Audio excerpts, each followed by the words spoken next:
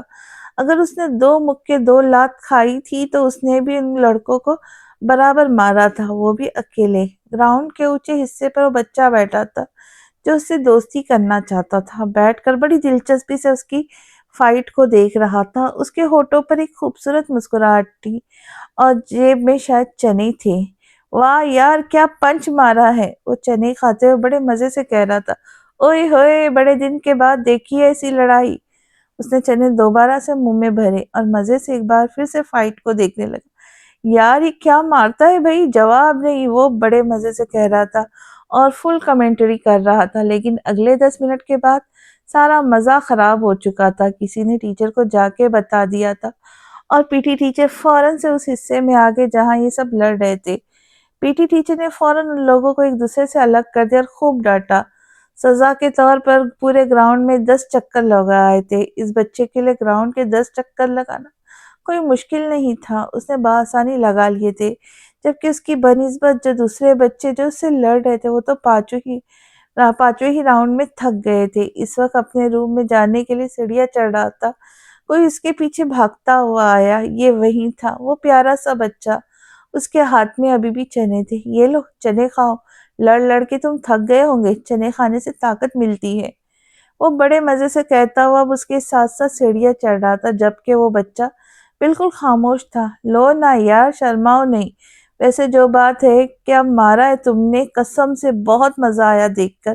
لو نا چنے، تمہارے ساتھ مسئلہ کیا ہے؟ میرے ساتھ بہت مسئلے ہیں، کیا تم کچھ بولتے کیوں نہیں؟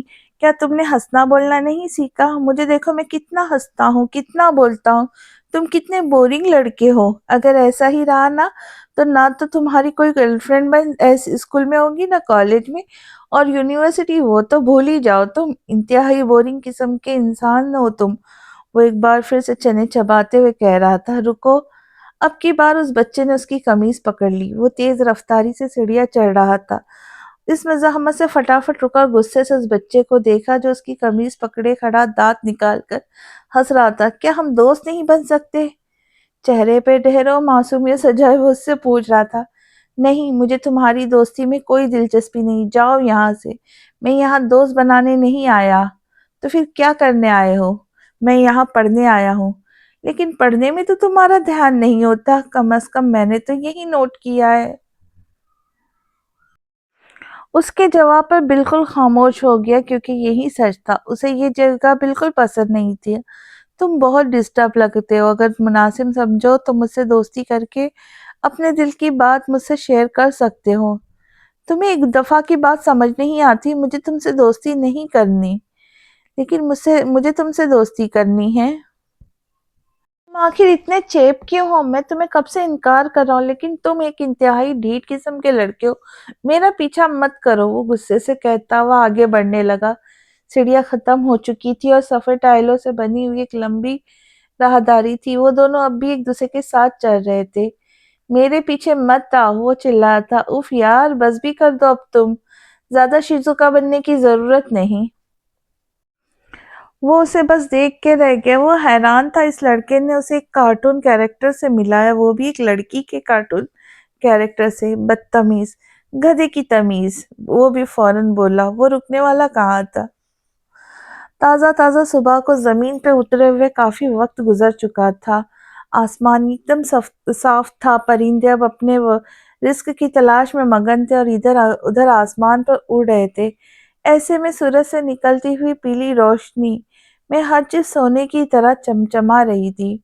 اسکول کے گراؤنڈ میں بھی صبح اتر چکی تھی اور تیز دھوپ کی وجہ سے درختوں کے سامنے سائے زمین پر بندھے ہوئے تھے۔ بچے مگن سے اپنے دوستوں کے ساتھ کھیل رہے تھے۔ ایسے میں وہ شرارتی پیارا سا بچہ جس کا نام ارحم ذوحیت تھا، اس بچے کو خوب تنگ کر رہا تھا، لیکن اس نے ہمیشہ کی طرح اسے کوئی جواب نہیں دیا، اگنور کر کے آگے بڑھ گیا۔ کمرہ جماعت میں تھی، وہ دونوں ایک ہی ساتھ تھے اور ارحم اس سے مسلسل کچھ نہ کچھ کہے جا رہا تھا، جبکہ وہ خاموشی سے سبق کی طرف متوجہ تھا۔ پچھلی مار اسے یاد تھی، اب اسے اپنی زندگی میں واپس آنے میں کچھ وقت تو لگنا ہی تھا، یہ تو طے تھا۔ تم اتنے چپ چپ کیوں ہو؟ مجھ سے بات کیوں نہیں کر رہے؟ ارحم گردن جھکا کر اسے دیکھتے ہوئے کہنے لگا۔ خاموشی کے ساتھ بیٹھو ورنہ سر اشفاق ڈانٹیں گے۔ یعنی تم ٹیچر سے ڈر رہے ہو، ہے نا؟ جی نہیں، میں احتیاط کر رہا ہوں، کیونکہ بند مٹی پر موٹی لکڑی کا اسکیل بہت زور سے لگتا ہے۔ یہ نہ ہو کہ اس بار میں باری تمہاری ہو۔ وہ جل کر بولا۔ جاؤ جاؤ، ارحم بھی فوراً بولا۔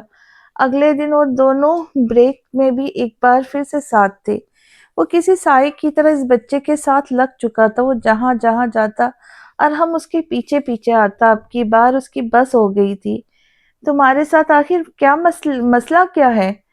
تم کیوں میرا پیچھا کرتے رہتے ہو؟ میں جاننا چاہتا ہوں واقعی میں، وہ بے بسی سے بولا، اور ساتھ ہی ساتھ اسے غصہ بھی آ رہا تھا۔ میں تمہیں یوں اپنے ساتھ دیکھ دیکھ کر تھک گیا ہوں، مجھے اکیلا کیوں نہیں چھوڑ دیتے تم؟ کیوں میرا پیچھا کرتے رہتے ہو؟ کیوں میرے پیچھے آتے رہتے ہو؟ میں تمہیں آخر اور کتنا اگنور کروں؟ تو کس نے کہا ہے کہ تم مجھے اگنور کرو؟ میں تو تمہیں کب سے کہہ رہا ہوں کہ ہم دوست بن جاتے ہیں۔ تمہارے ساتھ مسئلہ کیا ہے؟ مجھے تم سے دوستی نہیں کرنی نا، لیکن مجھے تم سے دوستی کرنی ہے۔ کیوں؟ وہ تب چکا تھا۔ وہ اس لیے کیونکہ میرا یہاں کوئی دوست نہیں ہے۔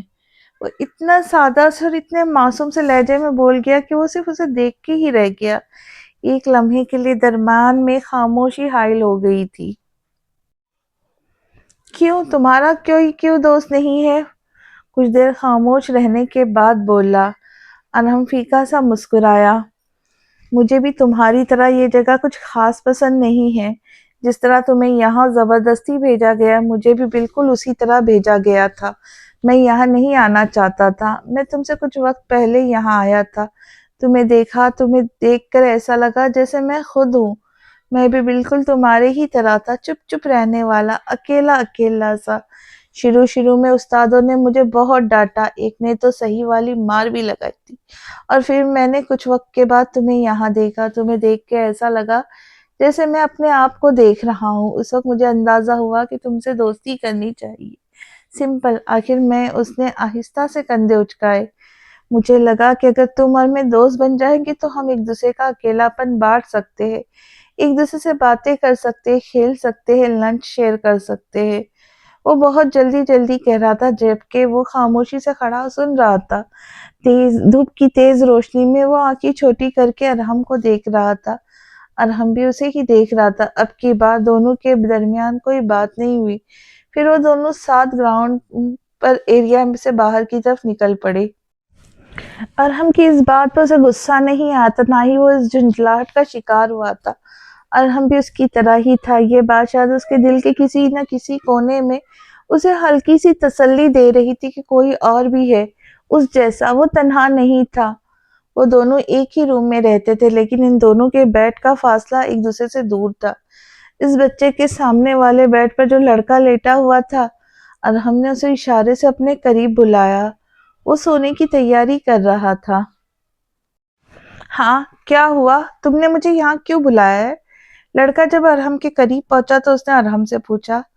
تم سے ایک بات کرنی تھی۔ اس نے اس لڑکے کے کندھے پر ذرا سا دباؤ ڈالا۔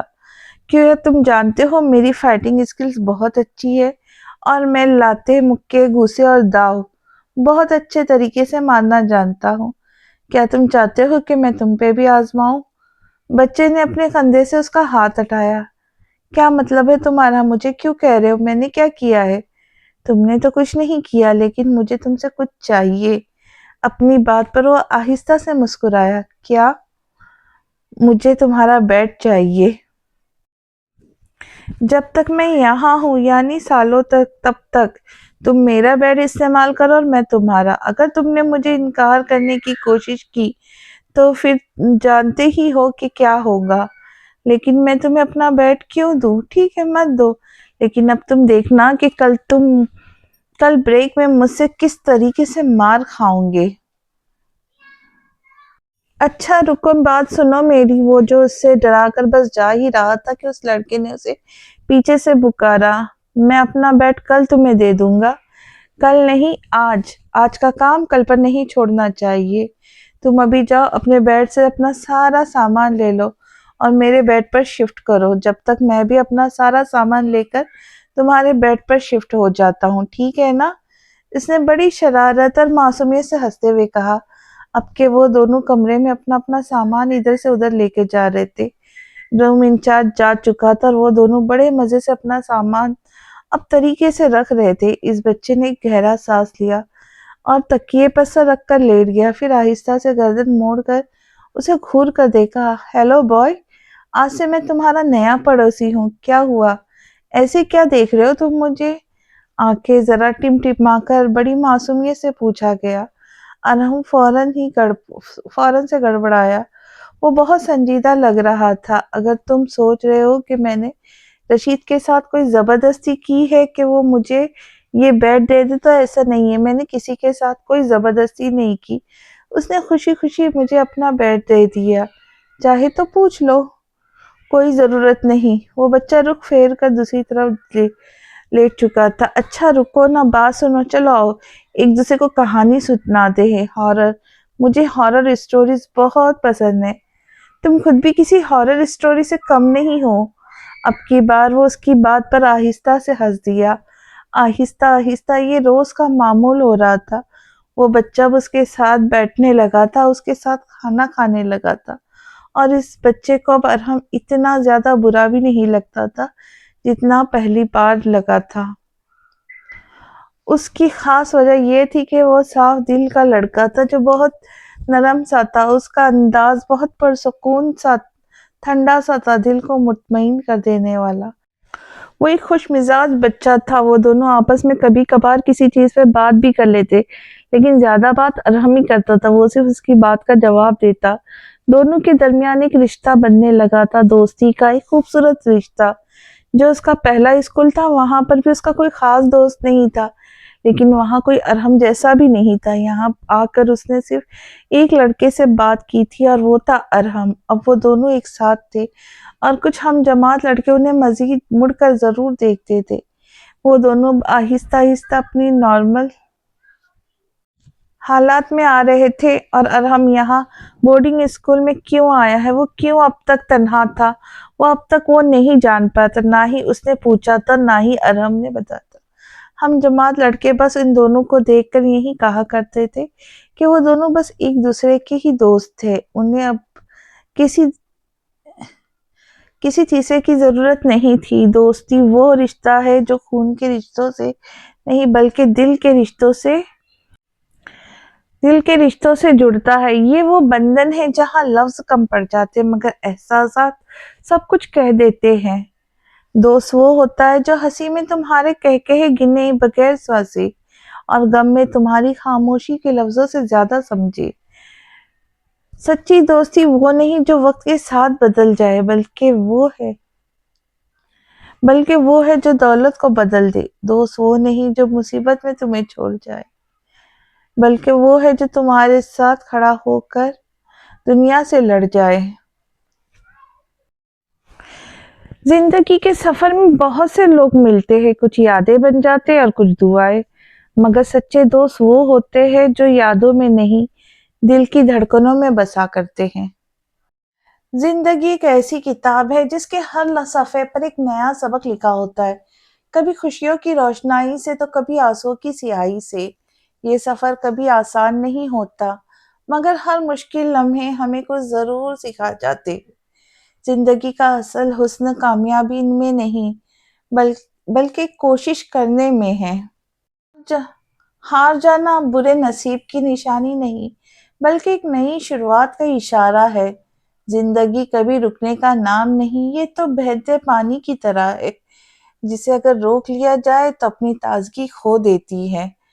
بس جیتے رہو، سیکھتے رہو، اور ہر دن کو ایک نیا موقع سمجھو، اور آخر میں صرف اتنا یاد رکھو، زندگی خوبصورت ہے۔ اور ہر دن کو ایک نیا موقع سمجھو، اور آخر میں صرف اتنا یاد رکھو، زندگی خوبصورت ہے۔ بس اسے مسکراہٹ کے ساتھ جینا سیکھ لو۔ آج دوپہر سے بارش کے بعد موسم کافی خوشگوار ہو چکا تھا۔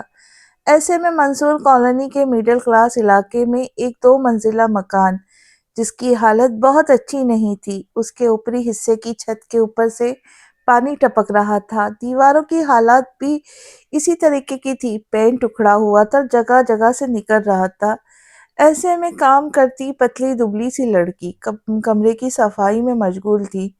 اوپری چھت سے جو پانی ٹپک رہا تھا، نیچے کوئی پرانی بالٹی لگا کر اس میں جمع ہو رہا تھا، اور وہ لڑکی ارد گرد کی جگہ پر سوکھا پوچا لگا کر کمرے کو خشک کر رہی تھی۔ ایسے میں 2 چھوٹے بچے جن کی عمر 10 اور 12 سال تھی، بار بار باہر سے گھر میں آ کر گھر کو کیچڑ زدہ کر رہے تھے۔ حسن، حسین، تم دونوں بار بار آنا جانا مت کرو، کمرہ صاف کر کر کے میری کمر میں درد ہو گیا ہے۔ جب سے بارش ہو رہی تب سے میں گھر کا پوچا لگا رہی ہوں، تم لوگوں کو کوئی احساس ہے یا نہیں؟ سامنے کھڑی پتلی دبلی سی لڑکی، جس کا نام مہروین تھا، وہ اپنے کمر میں ہاتھ رکھ کر کھڑی ان دونوں سے کہہ رہی تھی۔ وہ اپنے نام کی طرح تھی، چاند جیسی حسین، مہروین۔ وہ دونوں لڑکے اس کے کزن تھے، اس کے تایا کے بچے۔ مہروین، ارے او مہروین، خبردار جو نے میرے بچوں کو ذرا سا بھی کچھ کہا تو۔ ارے مہروین، اگر وہ بارش میں کھیلیں گے نہیں تو کیا تیری طرح گھر میں پوچا لگائیں گے؟ لڑکے ہیں وہ، لڑکے، اور لڑکے گھر میں کب بیٹھتے؟ تیرا اگر اوپر کا کام مکمل ہو گیا تو نیچے آ کر پکوڑے بنا، تیرے تایا آنے والے ہوں گے، اور بیسن ذرا صحیح گھولنا، حسن اور حسین بھی کھائیں گے۔ اس نے ایک گہرا سانس لیا اور اوپر کا کام سمیٹتی ہوئی نیچے آ گئی۔ یہ لے، پیاز کاٹ دی ہے میں نے، باقی کام تو خود کر لے۔ جی تائی، میں کر لوں گی۔ مہروین ایک بے حد خوبصورت لڑکی تھی، لیکن وہ یتیم تھے، اس کے دونوں ماں باپ کورونا کے وقت میں انتقال کر چکے تھے، اور وہ 5.5 سال سے اپنے تایا کے گھر میں رہ رہی تھی۔ وہ اکلوتی تھی، اس کے ماں باپ کا گھر کرائے کا تھا، جبکہ اس کے چچا حمید ایک پرائیویٹ آفس میں کام کر رہے تھے۔ ان کا گھر 2 منزلہ تھا لیکن خستہ حالت میں تھا۔ لیکن اچھی بات یہ تھی کہ اپنا گھر تھا، اور اپنا گھر کسی بڑی نعمت سے کم نہیں ہوتا۔ کوئی ان لوگوں سے پوچھا کرے جس کا گھر کرائے کا ہوتا ہے۔ کرائے کا گھر ایک ایسا آشیانہ ہوتا ہے جو کبھی بھی خالی کروایا جا سکتا ہے۔ رات کے پہر، سردی میں، گرمی میں، خزاں میں، بہار میں، کبھی بھی۔ اپنا گھر چاہے خوبصورت ہو یا بدصورت، رنگ اترا ہوا ہو یا دروازے ٹوٹے ہوئے ہو، چھت ٹپک رہی ہو، زمین اکھڑی ہوئی ہو، اپنا گھر اپنا ہی ہوتا، اور اپنا گھر اپنی چھت ہونا اللہ تعالیٰ کی بڑی نعمت میں سے ایک ہے۔ اب وہ پیاز اور باقی تمام چیزیں کاٹتے ہوئے بیسن میں شامل کر رہی تھی۔ مہروین کی حیثیت اس کے تایا کے گھر میں صرف اور صرف ایک نوکرانی کی تھی۔ اس کے یہاں آنے سے پہلے تائی ہبا اپنے سارے گھر کا کام خود کرتی تھی، لیکن جب سے مہروین ان کے گھر آئی تھی وہ تو بالکل ناکارہ ہو گئی تھی۔ ہفتے میں 2 سے 3 بار کھانا بنا کر پورا ہفتہ جتاتی تھی، اور گھر کا باقی تمام کام مہروین کو کرنا پڑتا۔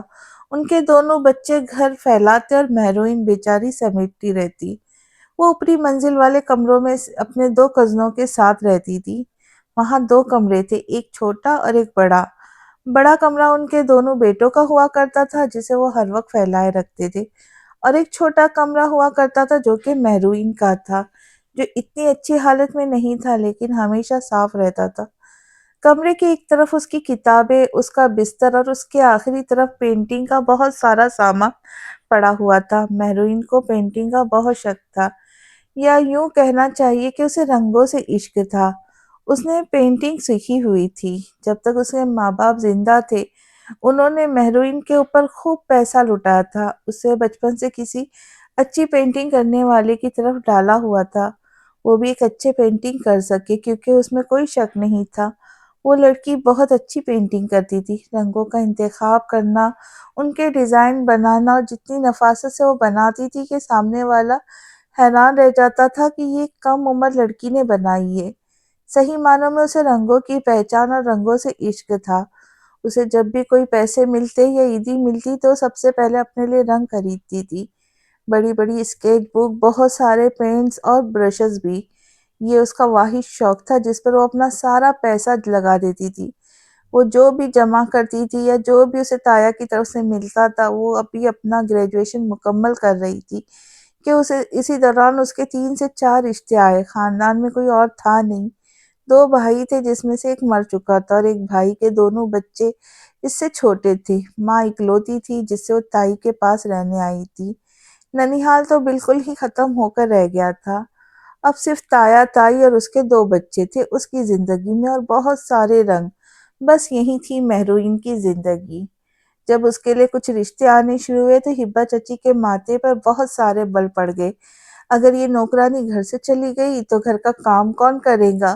ایک بڑی مصیبت۔ یہی سوچ کر انہوں نے 2 رشتوں کو منع کر دیا، اور وہ 2 رشتے بس ٹھیک ہی تھے۔ ایسے کرتے کرتے انہوں نے جو 4 رشتے آئے تھے ان چاروں کو بھی منع کر دیا، اور تایا کو بھی وہ رشتے بھی سمجھ میں نہیں آئے تھے۔ در حقیقت وہ ایک ایسے امیر رشتے کی انتظار کر رہی تھی کہ مہروین کی بھی ذمہ داری سے اپنا ہاتھ صاف کر لے، اور دوسرا یہ کہ جب داماد امیر ہوگا تو وہ انہیں بھی سپورٹ کرے گا، یعنی ایک تیر سے 2 شکار۔ اور ایسا ہی ہوا تھا۔ ایک دن محلے کی رشتہ کروانے والی انٹی چند تصویروں اور بایو ڈیٹا کے ساتھ دوبارہ سے حاضر ہوئی تھی۔ ارے ہبا، بات سنو میری، تم لڑکا بہت اچھا ہے، کھاتا پیتا، اپنا گھر ہے، اپنا کاروبار ہے، گاڑی ہے، گھر مکمل سیٹ ہے، اور بہت پیسے والا ہے۔ میں تو اپنی بیٹی کا رشتہ اس سے کروانا چاہ رہی تھی لیکن کمبخت ماری نے منع کر دیا۔ ہیں؟ کیوں منع کر دیا تمہاری بیٹی نے؟ بس وہ لڑکا اسے پسند نہیں آیا، شکل پسند نہیں آئی اس کی، لیکن کیا پتا تمہیں پسند آ جائے، تم ایک بار دیکھ لو۔ اس کے ماں باپ اور بہن بھائی تو ہے نہیں، باپ کا سارا کاروبار یہ اکلوتا لڑکا سنبھالتا ہے، کچھ اور رشتہ دار بھی ہے اس کے جیسے، 2 چاچا ہے، لیکن وہ پاکستان آتے ہی نہیں ہیں۔ ظاہر ہے باہر ملکوں کی آسائش بھری زندگی کو چھوڑ کر یہاں پاکستان کون آئے گا، اور یہاں پاکستان میں کون سے اس کے بیوی بچے، جو یہاں آ کر بار بار ان سے ملے۔ ایک بھائی کا بیٹا ہی تو رہتا ہے یہاں پر، وہ بھی بس فون وغیرہ پہ سے معلومات لے لیتے ہیں اس کے۔ موقع اچھا ہے، لڑکا اکیلا رہتا ہے، کاروبار سیٹ ہے، اگر تم چاہو تو مہروین کو لے دیکھ لو۔ انہوں نے لفافے میں سے تصویر نکال کر سامنے رکھی۔ یہ لڑکا؟ وہ حیران رہ گئی۔ دیکھا تم نے بھی دیکھتے ساتھ ہی انکار کر دیا ہے نا؟ بس اس کی شکل و صورت اور رنگ کی وجہ سے میری بیٹی نے بھی انکار کر دیا۔ میں نے اسے لاکھ سمجھایا کہ شکل صورت نہ دیکھ، لیکن وہ کمبخت مانی ہی نہیں۔ کہا بھی میں نے اس کا کاروبار، گھر اور پیسہ دیکھ، لیکن منحوس ماری کو صورت میں دلچسپی ہے۔ کہہ تو تم صحیح رہی ہو، اگر اس کا گھر بار اچھا ہے تو ہمیں کوئی اعتراض نہیں ہے، ایک امیر داماد تو ہونا ہی چاہیے۔ میرے بھی آگے 2 بیٹے، ہو سکتا ہے وہ مہروین کے ذریعے ہمیں بھی پیسے دے تو کچھ بھلا ہمارا بھی ہو جائے۔ میں تمہارے بھائی سے بات کرتی ہوں، دیکھتے ہیں وہ اس سلسلے میں کیا کہتے ہیں، لیکن مجھے نہیں لگتا کہ اس کے لیے ہاں بولیں گے۔ تم نے مہروین کو دیکھا ہے نا، کتنی خوبصورت ہے وہ۔ اگر میرے بیٹے بڑے ہوتے تو میں اپنے لیے ہی رکھ لیتی اس کو، لیکن میرے دونوں بچے اس سے چھوٹے ہیں۔ باقی یہ ہے کہ تم مہروین کا بائیو ڈیٹا پھر بھی ایک بار اس لڑکے کے گھر پہنچا دینا۔ وہ لڑکا جب مہروین کو دیکھے گا تو انکار نہیں کر پائے گا۔ مہروین ہے ہی اتنی خوبصورت کہ اس کی صورت دیکھ کے ہی اس لڑکے کی بولتی بند ہو جائیں گی۔ ہم کو اس کی شکل و صورت پر اعتراض ہے، اور اس لڑکے کو یقیناً ہمارے گھر اور علاقے پر ہوگا، لیکن تم اسے مہروین کے بارے میں بتاؤ کہ وہ گریجویشن کے آخری سال میں، اور جب مہروین کی شکل دیکھے گا تو پھر خود اس کی زلفوں کا اسیر ہو جائے گا۔ تمہیں پتہ ہے راشدہ، ایک بدصورت مرد کی سب سے بڑی کمزوری ایک خوبصورت عورت ہوتی ہے، اور جب عورت خوبصورت ہو اور مرد امیر تو عشق ہو ہی جاتا ہے۔ میں پوری کوشش کروں گی تمہارے بھائی کو اس رشتے پر آمادہ کر لوں، لیکن مجھے مہروین کو بھی راضی کرنا پڑے گا۔ اگر تم اسے راضی کر لیتی ہو تو تمہارے لیے بہت بہتر ہوگا۔ اگر مہروین نوٹوں میں کھیلے گی تو اس سے کسے فائدہ ہوگا؟ تمہیں اور تمہارے بچوں کو بھی۔ تم صحیح کہہ رہی ہو، کوشش کرتی ہوں، اور مہروین اس قدر ہے کہ وہ آدمی اسے دیکھتے ہی ہاں کہہ دے گا، میرا دل کہتا ہے۔ ملتے ہیں اگلی قسط میں۔ آپ کو آج کی قسط کیسی لگی ضرور بتائیے۔ تب جانے سے پہلے آپ سب سے گزارش ہے کہ چینل کو سبسکرائب کریں، ویڈیو کو لائک کریں، ہائپ کریں، اور دعاؤں میں یاد رکھیں۔ اللہ حافظ۔